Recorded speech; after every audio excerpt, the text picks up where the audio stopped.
Wow, they are really milking this cash cow thin. Newt, you never met a monster you couldn't love. Let's take him.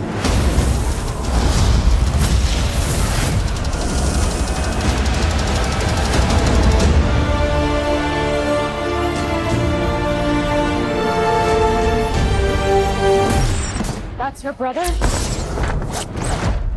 I think that might have been the best moment of my life. Hello there everybody, it's me, the Canadian Movie Buff, with a review of Fantastic Beasts: The Crimes of Grindelwald. So The Crimes of Grindelwald is a continuation of the adventures of Newt Scamander, who has to put all his plans on hold after Grindelwald escapes.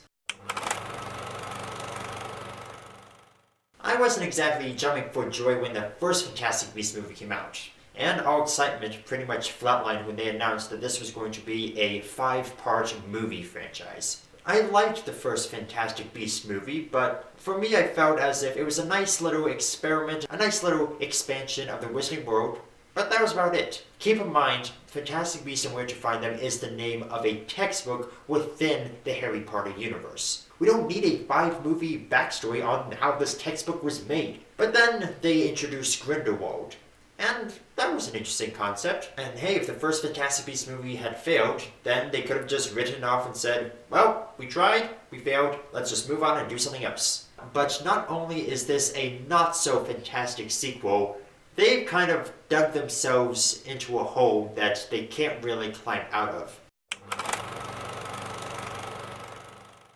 I'm probably going to get a lot of flack for this, but I liked Johnny Depp as Grindelwald.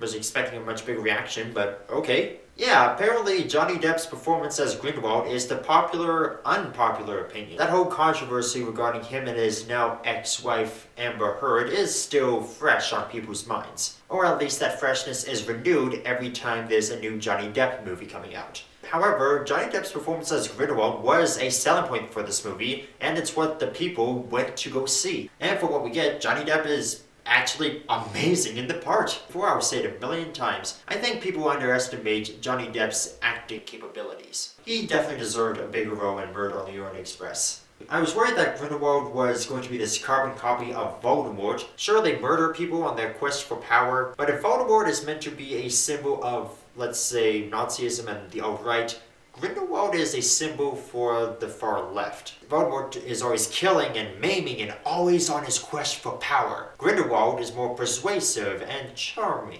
He also sells himself as this hero for progress. Voldemort wanted a world where wizards were the master race, the ultimate rulers. Grindelwald wants a world where muggles and wizards can live together in harmony. Keep in mind, this is a character that J.K. Rowling wrote, and considering her political leanings, it's surprising to see that she would make the villain of the story a progressive. Or at least that's what's implied. Again, we don't know the whole story yet.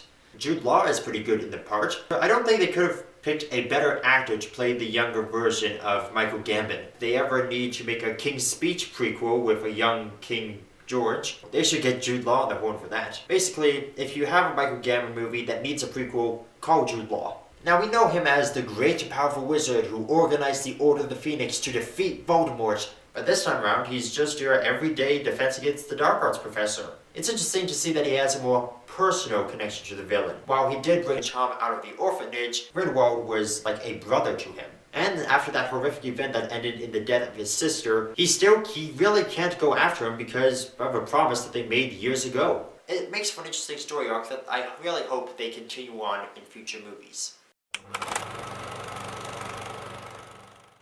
I liked Johnny Depp's performance, don't get me wrong, but they don't really give him a lot to do here. Most of the time he's just standing around, looking at walls, talking to people in that same menacing voice. I mean, this was a guy who was so charismatic and had a way with words that they had to remove his tongue because he kept swaying the guards' opinion and trying to recruit them into his little personal army. The opening prison break sequence is a great introduction to his character in this movie, but it never reaches that same level of coolness ever again. It also didn't help that there were countless subplots going on. First off, you had Jacob and Queenie's relationship. Yeah, don't ask how they got back together because the movie doesn't really explain it. Long story short, Jacob ends up tagging along with Newt as he's looking for Queenie. And hey, everybody's looking for something. Newt is continually looking for a Fantastic Beast, which takes more of a backseat in this movie. We have Tina looking for Credence, and Credence looking for his heritage. They should have called this movie Fantastic Beast and Where Did the Plot Go? Because it is just all over the place in this movie. And I won't get into too much detail, but there's some drama regarding the Lestrange family tree. This movie had so much to offer, but it really squanders the chance to make any real progression of the story. It's like they realized that they didn't have enough story to last for 5 movies, so they just add all these little subplots, and then they're going to use the next 3 movies to wrap all those subplots up. It's like a bad TV miniseries. For some reason, there was quite a bit of fan service in there too. As if having Dumbledore in there wasn't enough, you also see him teaching class, which is reasonable. But then you also have a flashback sequence with Newt as a Hufflepuff student. Okay, don't know what the point of that was. We then have an extended cameo of Nicholas Flamel, the guy who created the Philosopher's Stone, or the Sorcerer's Stone, depending on where you live. We also have Grindelwald holding the Outer Wand and Nagini, for some reason. If you have to make a lot of obvious reference back to the main series of your little universe, you clearly don't have enough faith in this franchise. There's also about 20 minutes worth of screen time that could have easily been cut out.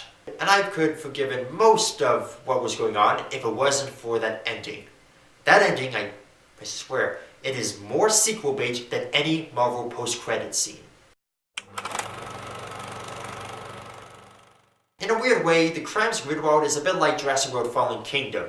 It was a sequel that carried a lot of weight, but didn't have the strength to hold it up. Crimes of Grindelwald was meant to get the story going of this new film series. It was meant to establish the villain and sort of set everything up. Instead, it messes with the franchise's lore and timeline, the subplots, and sort of meshes and mashes it together to create this weird ball of a mess. If this is a warning of what's to come, oh boy, I am not looking forward to whatever Fantastic Beasts 3 ends up being. With all that said, it's not really worth skipping out on. I'd say check it out, but only if it's at the cheap seats. Alright, that's my review of Fantastic Beasts: The Crimes of Grindelwald. Have you seen it? What did you think about it? Leave a like if you enjoyed the video, subscribe and hit the bell icon if you're new here. And as always, this is the Canadian Movie Buff saying I hope you had a fantastic weekend at the movies.